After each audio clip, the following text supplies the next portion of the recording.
That's a quant of the future. There's a future employee of J.P. Morgan's derivatives trading desk. It's a young lad. I can see you, right? I've got your picture in my mind, youngster. We know who you are. So that's the idea. Yeah, we can counterfeit money because why? Well, it's trickle-down economics. You just print a lot of money and it filters through the economy, and of course that creates demand, and then you get demand, people want to hire people, you're going to hire people, you're going to spend money with a credit card, and you're going to get drunk and buy some more booze, and it's going to work out in the end, and GDP is growing, right? Well, guess what? You can't have an economy that's all demand with no supply. What is supply? Supply is you got to actually make something.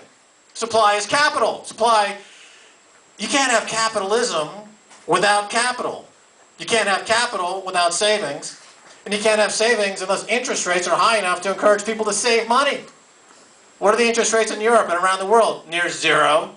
They've got a cute term for it. Zero interest rate policy. ZERP. Looks very sexy. ZERP. I feel like Zara could easily adopt a clothesline called ZERP. Sounds like zipper. You get some models parading around. ZERP. Can have a fragrance. Alan Greenspan for ZERP.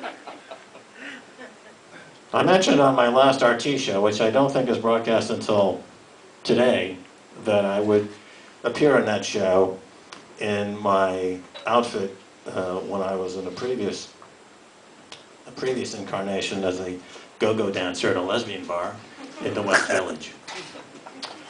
And at that time, which is, in fact, how I did make some money in college, I take some pride in it. Because the pasties that you wear on the nipples, they have little tassels. And if you can get them going in opposite directions, you're good. You're good to go. So this is, let me just go through this propaganda because this is an example. All right, here's a good one. The U.S. groups win partial victory on derivatives. Again, today's Financial Times. Rules on collateral hotly disputed. Non-financial outfits to be spared. Well, what's a non-financial asset in this story? Well, there's two that they mention, IBM and Boeing. You see, here's an example. IBM and Boeing used to make, IBM used to make computers. Boeing used to make airplanes. Then they went into the financing business. Now they're beholden to a bunch of international crooked bankers who'll do whatever they want to do. And IBM is no sweetheart company. Going back to World War II, of course, you know the story. They came up with the calculating machines to create the serial numbers on the prisoners in the concentration camps. And Boeing, of course, is a war profiteer. So here you've got a war profiteer, Boeing, and a disgraced computer megalopolis, IBM, who are upset that regulators might impose a cost to their borrowing. Because right now they can borrow for zero. How many of you would like to borrow money for zero? Yeah. That'd be a good deal, wouldn't it? 0% on your borrowed money. Of course, we don't get 0% on our borrowed money. We pay, a lot of us through consumer financing and credit cards. You're talking about 30%, 35%. Of course, they just pass along and say, hey, we're going to 5%, 40%, 50%. Oh, hey, it's ghetto lending. It's pay shop lending. It's, I need money to get paid Friday loan now. I'll pay an annualized rate of return of 400%. What the fuck? Are you seriously condoning in any civilized society a system where average Joes are charged an annualized rate of return of 400% to borrow money until payday? Well, yeah. In America, they had something called slavery. They had the plantations. They had the company stores. And you were born in debt, you died in debt, and you were dead from morning till sunset. And of course they had the company store, and you had to buy everything at the company store, and the company store gave you great rates of great prices because of course the company store would be happy to lend you some money, and you can pay that money next payday, as long as you borrow it in slave labor. Of course, today we've got another company store. It's a global company store. It's called Walmart. It's got a couple of other competitors, Carrefour and others. They make money essentially on slave labor, except it's not in America. It's made in the slave labor in China, and the prices are passed on to shoppers in America who go into that store with their credit card that they're paying an annualized rate of return of between 35 and 400%. And here's the amazing mathematical reality of shopping at Walmart for just about every American. And it is the biggest employer in America. I believe it's one of the biggest companies. It's got a 200 billion plus capitalization. For every dollar you save shopping at Walmart, you lose $1.20 in wages. Now, if you do that long enough, what's going to happen? You're not going to have any wages, and that's exactly what has happened in the U.S. as the unemployment rate skyrockets. Those without any kind of health insurance skyrockets. And guess who is actually making money these days? The Chinese.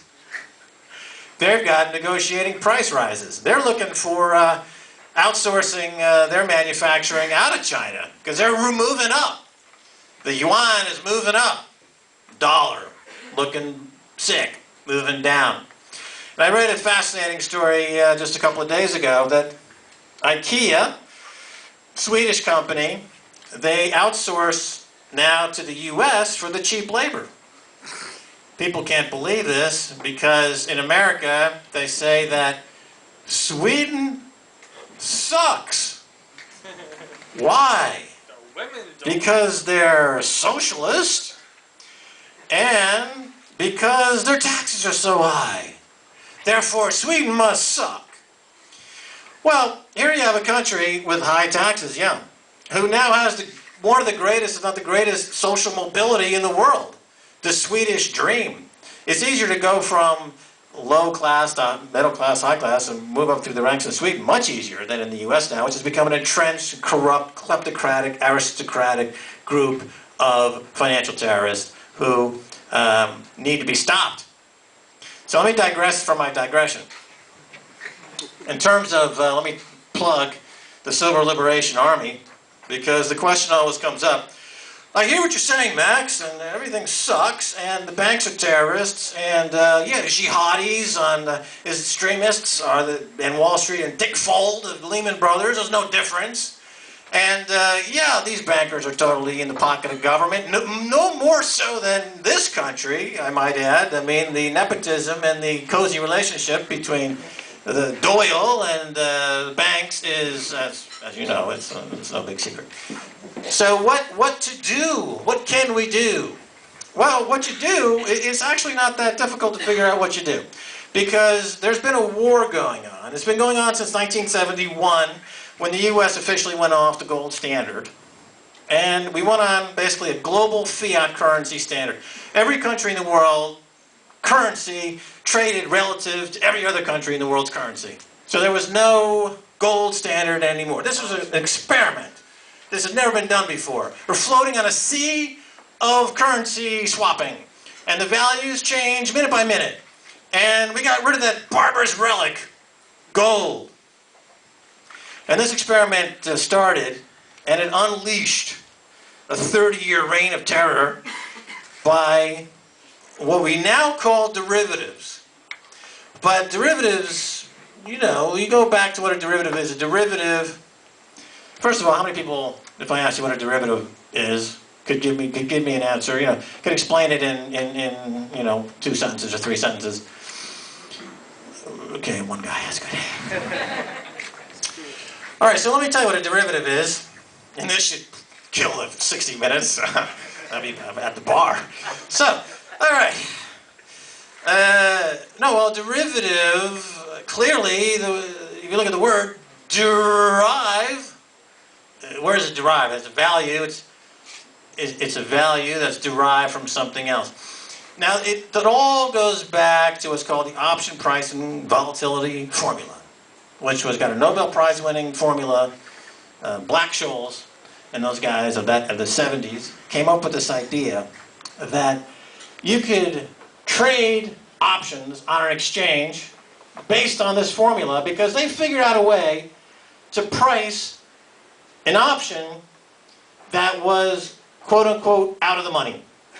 In other words, if you buy an option on the house, you know kind of what the house is worth, and the option therefore is tied to the house, and you kind of get an idea what that option would be worth. But how about an option tied to a stock that's constantly changing in value that may or may not get to 50 or 60 points above or below where the current price is?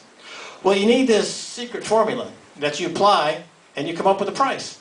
And if everyone says, yeah, we go with the formula, you can create the Chicago Board of Options Exchange and have 4 options primary exchanges in the US, and you can trade options on stocks all day long, and it's a huge business. And speculators made money. People who own stocks could hedge their stocks. There's some practical application to it. But then during the 80s, when Reagan came in, Alan Greenspan, and Robert Rubin, ex-Goldman Sachs guy, the Troika, they started to make it possible to make derivatives that were traded on top of derivatives. So now that separation or that connection to anything real got very unreal.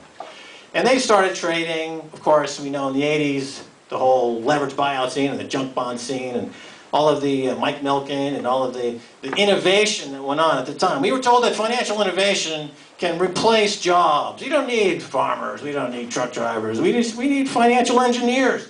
Everyone can be a trader and contribute to the GDP. And the way we're going to facilitate this is we're going to deregulate and create more derivatives on top of more derivatives. In the UK, 1987 under Margaret Thatcher, they had the Big Bang, which was essentially the repeal of the law that connected investment banks and commercial banks where people keep their savings, their deposits. And of course, this is a repeal of something that was in the States going back to the 30s, the Glass-Steagall Act, which was created after the 1920s. And what were the 1920s all about? The 1920s were all about derivatives. Why did the stock market crash? It's all about derivatives. JP Morgan was there then. They created these blind pools at that time. All these blind pools were owned and cross-owned by each of these banks, owning each other's and marking up prices based on their own internal valuations without any public oversight, without any public scrutiny.